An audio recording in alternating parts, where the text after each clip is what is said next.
World News Today, brought to you by Continental Radio and Television Corporation, makers of Admiral Radio, America's smart set. By shortwave broadcast, direct from important overseas stations, as well as the leading news centers of our own country, CBS correspondents are waiting to bring you a complete report from the world's political and battlefronts. But first, here's Doug Edwards. Prime Minister Churchill has returned to Quebec after a preliminary meeting with President Roosevelt here in the United States. The full-dress war conference will take place in Canada probably early this week. On the battlefronts, American troops have advanced 14 miles eastward in Sicily with enemy rear guards in retreat toward Messina.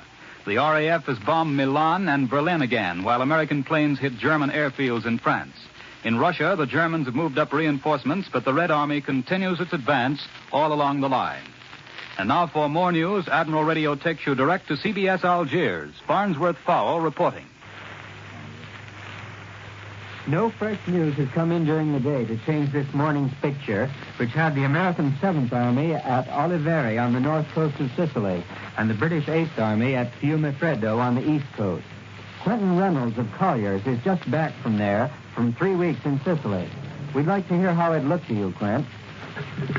Back in 1860, Garibaldi landed in Marsala on the eastern coast of Sicily. He was greeted with cries of joy from the people of the island. He had come, he said, to liberate Sicily, and his campaign was quite successful. Now, 83 years later, the armies of Britain, America, and Canada have again liberated Sicily. When we entered Sicily, we knew who our enemies were. We knew that the crack Hermann Goering Division was there. We knew that the magnificent 29th Panzer Division, composed of troops which had fought in Russia and in Africa, was firmly entrenched in the hills of Sicily. We knew our enemies, but we didn't know that we would also find friends. The reception given us by the civilian population of Sicily was unexpected and, of course, very welcome. Only the Germans, the fleas, and the flies opposed us. These were formidable enemies, for the Germans had orders to fight until they died. They did. And the fleas and the flies, without any orders from either the Fuhrer or El Duce, fought our Allied troops 24 hours a day. But the civilians greeted our men just as they greeted Garibaldi 83 years ago. This was true even in cities which our airmen had bombed heavily, cities like Palermo, or that same Marsala where Garibaldi landed once upon a time. It puzzled you until you talked to the people, and then you realized that for 24 years, these people of Sicily had been suffering badly under the yoke of Italian fascism, and that they themselves had never been fascists. They had been forced to accept the responsibility of being citizens of Rome without ever having been granted the privileges or benefits of such citizenship.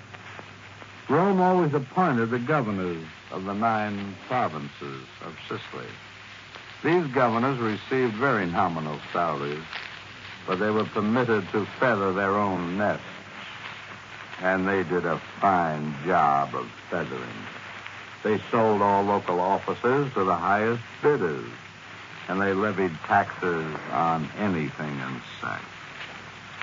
Sicily was always the stepchild of Rome. When war came, Sicily's male population was drafted against its will. During the past few weeks, I have been all over Sicily, and never once did I ever see an unfriendly act or even an unfriendly glance directed toward our troops by anyone except the Germans, the fleas, and the flies. And now that we quite definitely have the Germans on the run, it won't be long before we have exterminated the rest of the vermin who still infest the island. Many of you listening tonight have friends and relatives in the 7th Army now in Sicily. I have seen them fight and been with them, and I can only say that it is a very great privilege to have been associated with these fighting men of ours, even in the minor capacity of a war correspondent. I return you now to New York. More news in just a moment. But first, here's Warren Sweeney with a word from Admiral Radio. Next time you visit your neighborhood movie and see a newsreel, watch for scenes picturing big guns of the United States artillery. Note the tremendous power developed by these guns as shattering explosions fling projectiles toward targets at velocities of almost a mile a second. Note also the tremendous power of the recoil, the kick, enough to smash through an armored tank if it stood in the way.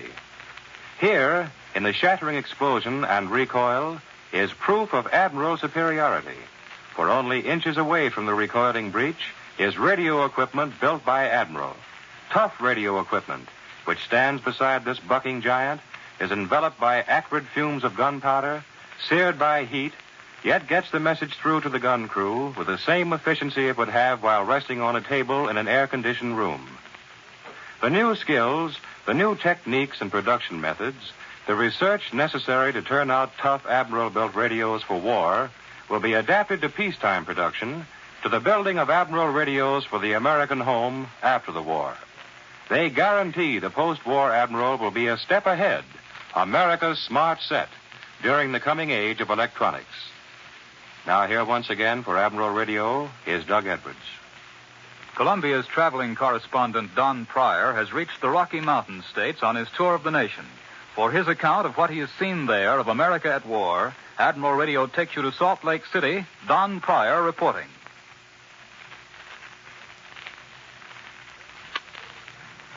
This is a hard country. It's made of rock and sand, violent rock that rises up to 13,000 feet, and now and then over the geologic years crashes and booms and shakes the earth. Yet it's a beautiful country. The Mormons call it the New Zion. The Mormons fit this country. They've been strong and steadfast. Out of this rock and sand, they have created a civilization, and their tools have been nothing but faith and courage. But it's a limited civilization, agriculture and mining and business. They've never made things here as they have in the East. They've taken copper from the mountains and smelted it and shipped it east, and the East has fabricated it and shipped it back to the West again. And so with many things. But the war is changing this, and that is the big news in the West today. 40 miles south of here, the United States Steel Corporation is building a miniature Pittsburgh, a big steel mill for the government. It represents the largest single appropriation for defense plant construction in the war, $180 million. Compared with Gary, Indiana, that's just a drop in the bucket. But out here in the West, it means a new life, a new trend, a new promise. While the war lasts, this steel will be used for ships. But the people here are looking beyond that, to the day when steel will be needed for the purposes of peace, all over a peaceful Pacific. They tell me that there's enough iron in the mountains here to last at least 50 years, and coal to spare, not to mention a dozen other minerals. The West is confident of the future and of its place in the future. But what of the war? To tell the truth, the war seems far away and very unreal. It's not that people here are unconcerned about it. Many have sons or brothers in the services overseas, and they know. But there is a difference. There's no dim out. Gas rationing is extremely generous. You see men and materials on the move, but you don't see harbors filled with ships and ships filled with men and guns sailing off in the night. All that makes a difference. But beyond that, these people are just about the same as other Americans. They buy just as many war bonds. Their production record is just as good. It probably isn't the fault of the people that the war is, in fact, a very good thing financially for most of them, or at least for the present. But money in the pocket does contribute to a sense of well-being. Nearly everybody is better off now than he was before the war, and nearly everybody likes it that way. There are some complaints, especially through the Midwest farming states. I talked to farmers in Illinois, Kansas, and Nebraska. There may be some who feel differently about it, but the ones I saw hated the OPA and all its works. Grain prices have been allowed to rise, not high enough to suit the grain raisers, but much too high to satisfy the cattlemen, who are caught in the middle between high costs and low prices. Farmers are also hopping mad about the War Manpower Commission, which has allowed their boys to be drafted and their farm hands to follow the lure of high wages in defense plants. They are so mad about it, they are about to explode. And just now they are busy telling it to their congressmen. Listen for the noise when Congress reconvenes next month. This is Don Pryor in Salt Lake City, returning you to CBS in New York and Doug Edwards. Allied bombers have again carried the war to both ends of the Axis. For a report on this phase of the news and other developments in Britain, Admiral Radio takes you to London. Larry LeSueur reporting. London does not yet recognize Rome as an open city, and Rome Radio has agreed that it takes both sides to declare our city open. It's understood here that President Roosevelt and Prime Minister Churchill will soon decide what requirements will be demanded and what guarantees will be necessary before the Allies give the nod. Their decision will have great bearing on future history, for no city before has ever been declared open and undefended unless it was almost under the guns of an invader. Air bombing alone prompted this unprecedented decision by the Italians. And since Germany might conceivably declare Berlin an open city, too, if she thought she could get away with it, the Allied command is apparently in no hurry to set up history-making precedents until we see just how we can take advantage of an undefended Rome. If the Badoglio government agrees to accept our conditions, some quarters in London believe that it might be possible for our troops to make a parachute and airborne landing and occupy the Italian capital forthwith. However, it's still a question here whether the Germans would agree to the Badoglio government accepting our terms. There have been unconfirmed rumors reaching London that Rome is already garrisoned by a German division. London itself is enjoying its usual quiet Sunday. Piccadilly and Leicester Square are crowded with American doughboys out sightseeing or taking their girls to the movies. The varicolored uniforms of many nations pepper the long line in front of that old favorite, Gone with the Wind, now in its fourth year. I return you now to CBS in New York. Here in our New York studios to discuss the German evacuation of Sicily is Columbia's military analyst, Major George Fielding Elliott.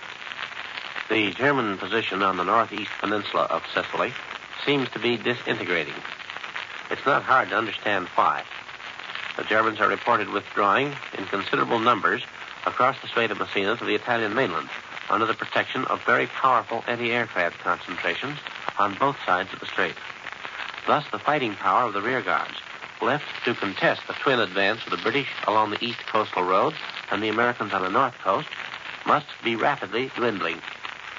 The minds of the officers and men of these forces left behind must be turning more and more to saving themselves by getting to Messina while the escape ferries are still operating. As the Allied forces approach Messina, the peninsula narrows to a point. On both sides of this diminishing triangle, Allied naval forces are operating. The narrower the triangle gets, the more of its area comes within the reach of effective naval gunfire. And as to Messina itself, as the two forces converge on that city, each is likely to cut off the retreat of the German rearguard, defending against the other. In the center, between the coastal roads, resistance apparently collapsed with the fall of Randazzo, which means that there's now no direct communication between the two parts of the German rearguard, except by way of Messina itself. The chances appear good for the capture of a considerable part of the German force on the Sicilian side of the strait, together with a good deal of the anti-aircraft material. While much of the anti-aircraft power may be German, which is suggested by the efficiency with which it is working, there are also suggestions that some of it may be Italian. These suggestions arise from the very low rate of loss sustained by recent Allied bombing raids on northern Italy. If the Germans have indeed stripped such great Italian cities as Milan and Turin of their defenses for the purpose of protecting the evacuation of the German troops from Sicily, this will hardly be a contribution to good feeling between the Italians and Germans in the crucial hours to come. Meanwhile, the last scene of the last act seems drawing toward its final curtain in Sicily, only 5 weeks after the first landings on that island were effected by the American and British forces under General Eisenhower's command. That was Major George Fielding Elliott. The eyes of the United Nations and the Axis, too, are on Quebec, where President Roosevelt and Prime Minister Churchill will confer this week. Admiral Radio now takes you to Quebec. John Fisher of the Canadian Broadcasting Corporation reporting. Quebec is famous for many things. One of them is the huge green-turreted Chateau Frontenac Hotel, which sits on the rock of Quebec high above the St. Lawrence River. In the 670 rooms of this mammoth chateau is more braid, brass, and military brains than has ever been assembled before under one roof. Staff talks have been going on for nearly a week. What has been said and done may affect the lives of millions of fighting men. But that's inside the chateau. Outside, we don't know the score. We can only guess. And Quebec is full of correspondents who spend most of their time speculating. The admirals, generals, and air marshals leave the outside context to the big chiefs, Roosevelt, Churchill, and King. So far, they haven't been here, with the exception of Mr. King, the host. But a few hours ago, Prime Minister Churchill arrived at Quebec direct from the United States. He gave the usual victory salute, but I noticed he was wearing a victory smile. He looked very happy. And this is merely a little gossip piece, but Mrs. Churchill wasn't there when the train arrived. She and Prime Minister King dashed up several minutes late, looking very embarrassed at holding up the ceremony. Mr. Churchill chided them, told correspondents he found the weather agreeable in the United States, and then dashed off. Daughter Mary was with him, dressed in her army uniform. But we expect tomorrow or next day, the public will be let in on the secret of what this Quebec conference is going to deal with. President Roosevelt is due shortly. A lot of people thought he was here the other day because of a little black dog that looked like Fella.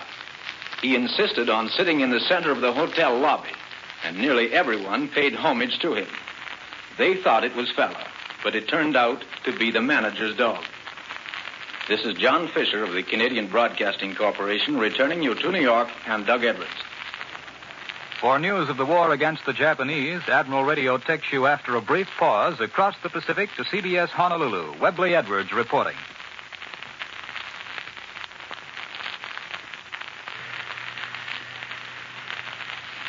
The war in the Pacific may not seem so spectacular as the roaring news of Europe this weekend. Be assured it continues as relentlessly as ever. Day in, day out, there's no tougher fighting in the world than out here where this war started for this nation and where most observers believe it finally will end. Along the present front are no vast cities like Rome and Hamburg and Berlin to be bombed, no great industrial centers to be crippled, no Ordeal to smash, no Kharkov to be encircled. The objectives between us and the road to Tokyo have names like Salamaua, Bairoko, Wewak, Rabaul, and Kahili, places you never heard of, until one day they became key points in a tremendous conflict. The approach to each is from the sea. This, thus, is the world's great naval battleground, a constant jockeying of ships and task forces and patrols to attack, defend, to maintain pressure, and to carry on the vital service of supply. The precious airfields on the Pacific Islands, those the Jap still holds and those we have wrested from him, are important because they are bases for planes that are a threat to naval forces.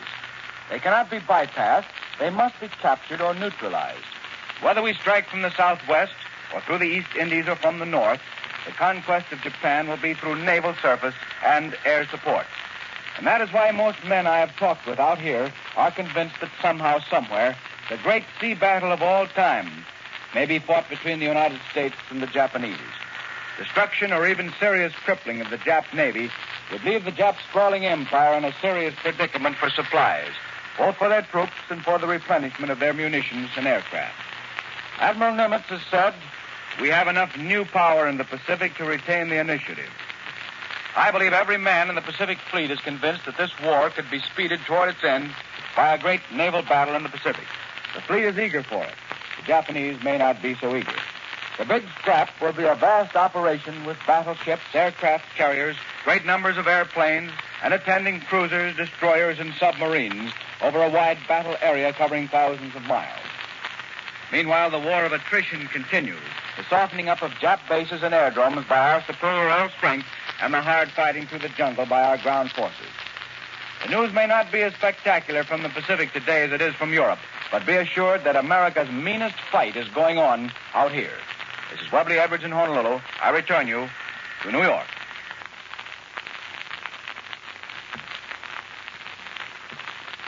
For the Washington view of this week's Roosevelt-Churchill talks and for other news here at home, Admiral Radio takes you now to CBS Washington, Lee White reporting. You've already heard from Quebec about Mr. Churchill's preliminary conference with Mr. Roosevelt somewhere in the United States. There isn't much to add from Washington except to say that now Anthony Eden is to take part in the conference. It's assumed that Cordell Hull will accompany the president on his journey to Quebec. When that will be, however, is still being kept a secret. At last reports, Mr. Hull was still in Washington. Yesterday, he conferred with Norman Armour, who's been recalled from his post as ambassador to Argentina. In diplomatic circles here, it's not expected that Mr. Armour will return to Buenos Aires, if at all, until the Ramirez government gives up its current dalliance with fascism and decides to live up to its promises, continually unfulfilled, of cooperating with the United Nations. What Mr. Armour's new job will be has yet to be announced. That he will succeed Sumner Welles as Secretary of State, however, as Undersecretary of State, however, has been officially denied. The War Manpower Commission last night revealed the full details of its new policy of work or fight. Under the new system, no eligible father will be excused from his obligation to contribute toward winning the war. But if he doesn't want to be drafted, all he has to do is to take an essential job in war industry, and he'll be indefinitely deferred. The Manpower Commission has published a list of 149 critical occupations where workers are badly needed. Anybody who enters such an occupation between now and October 1st will be excused from military service. If he doesn't, however, and his present occupation is regarded as non-essential, he'll be eligible for the draft unless deferred for reasons of age or health. The Work or Fight program is the administration's final attempt to solve the manpower problem by means of persuasion. If it doesn't produce results, the president's expected to ask Congress for a labor draft law. As for the gasoline problem, the latest report is that A rations in the East are to be increased to exactly 2 gallons a week. OPA will make an announcement on the subject sometime tonight. I return you now to New York. Bill Downs, Columbia's correspondent in Moscow, reports by cable that the German High Command ordered counterattacks on 3 active Russian fronts today, but front dispatches say they all failed. The German position at Kharkov appears hopeless. Fighting continues in the swamps around Karachev on the Bryansk front, and the Russians report a steady advance in their new offensive from Spaz-Demensk. And now, once again, here is Warren Sweeney with a word from our sponsor. In 20 years, radio has become a necessity in every American home. But it's even more of a necessity on the field of battle. Radio has probably played an important part in every battle action which has been described in this Admiral broadcast. Today, both great Admiral plants are working at full speed, turning out many kinds of radio equipment to help meet the requirements of our fighting men. The need for radios on the home front, therefore, can be met only by taking proper care of all home sets now in operation. Treat your radio as the precious, irreplaceable instrument it is. When service is wanted, call your Admiral dealer. With full assurance, he is doing everything in his power to keep all radios, regardless of make, operating at peak efficiency. After the war, Admiral will resume production as the world's largest manufacturer of radio phonograph combinations with automatic record changers. Will adapt the wartime advances of science and industry to the peacetime production of America's smart set. Attention, men and women of Chicago. Your country needs you. Help build vital communication equipment for our frontline fighters at the great Admiral plants in Chicago. The work is easy and interesting. No experience is necessary, and you'll be paid while learning. The factories are modern with the latest type machinery as well as company cafeterias for your convenience. Simply go to the employment office of the Admiral plant at 4150 North Knox Avenue by taking a Montrose streetcar to 4600 West. Or take the Armitage Avenue car to the Admiral plant at 3815 Armitage. Get into radio now, the modern business with a great future. Be sure to listen again next Sunday when Continental Radio and Television Corporation brings you World News Today, direct from the leading news centers of the world. This is the Columbia Broadcasting System. The WBBM Air Theater, Wrigley Building, Chicago.